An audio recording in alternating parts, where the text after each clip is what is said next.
Olá pessoal, obrigado por estarem assistindo esse vídeo.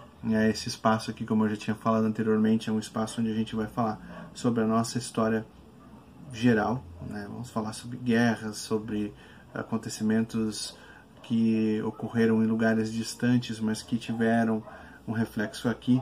A história do Brasil, claro, mas eu quero focar principalmente na história local, nesse primeiro momento. Falar da nossa cidade, falar de Capela de Santana. Eu sou nascido em São Sebastião do Caí, mas sempre morei aqui. Isso eu tenho um grande orgulho de fazer parte dessa comunidade. E como estudante de História, lá nos anos 2000 e pouco, eu sempre procurei tentar compreender um pouquinho a formação do nosso território, né? A formação de como aconteceram os fatos históricos, como que as pessoas vieram morar aqui, como que foram os grandes feitos dessa comunidade. E quando a gente conhece a história, a gente tem um orgulho ainda maior, né?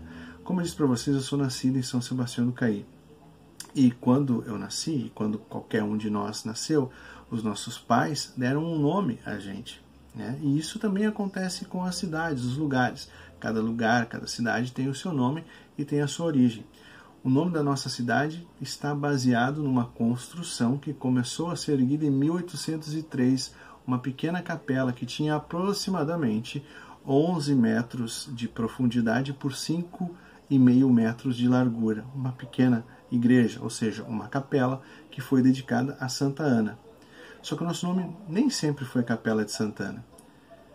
Nós tivemos muitos outros nomes. Quando os povoadores chegam aqui, os povoadores, eu quero dizer os colonizadores, porque esse lugar já era habitado pelos povos originários, principalmente das tribos Tapes e Guaicanãs, né, que tinha uma característica diferente de povoamento, mas já residiam aqui.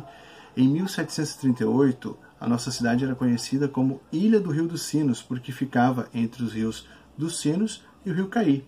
Depois, em 1754, no mapa do padre Thomas Clark, que era o Parco de Triunfo, ele já colocava o nome de Santana do Rio dos Sinos, porque a Ilha do Rio dos Sinos havia sido dedicada a Santa Ana, como padroeira desse lugar. Depois, em 1892, bastante tempo depois, o local passa a se chamar apenas Rio dos Sinos. Em 1933, volta a se chamar Santana do Rio dos Sinos. Em 1938, passa a se chamar apenas Capela, como fica escrito nos ônibus da aviação Montenegro, né? Capela. Em 1944, há um rompimento do governo, do Getúlio Vargas, com as instituições religiosas. Não um rompimento oficial, mas os nomes de santos caem por terra. Você não pode mais utilizar nome de santo na tua cidade.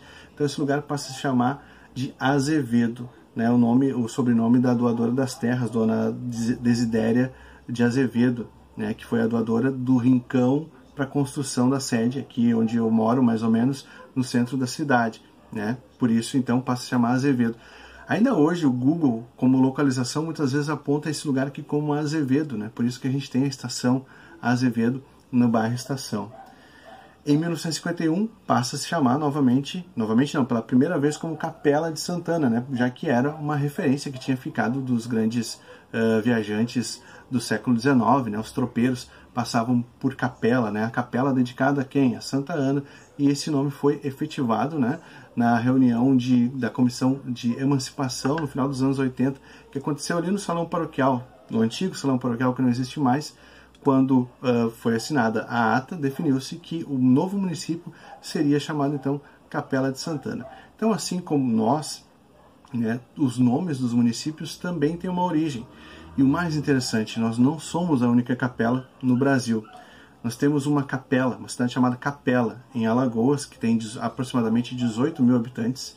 Nós temos outra cidade chamada Capela, no estado de Sergipe, que tem 32 mil habitantes. Nós temos Capela do Alto, em São Paulo, que tem 20 mil habitantes. Capela Nova, em Minas Gerais, uma cidadezinha pequena, menor que a nossa, tem aproximadamente 5 mil habitantes.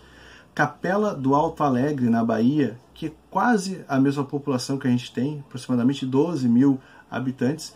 E Capelinha, em Minas Gerais, que não seria uma capelinha, seria um capelão, né? Porque é a maior das capelas, com 40 mil habitantes. Então essas são as origens e curiosidades do nome da nossa cidade. Essa semana ainda, se tudo der certo, e vai dar certo, a gente vai estar postando um pouquinho sobre a devoção de Santa Ana para a gente poder conhecer um pouco a história da nossa padroeira, como ela se tornou padroeira do nosso lugar. Até lá!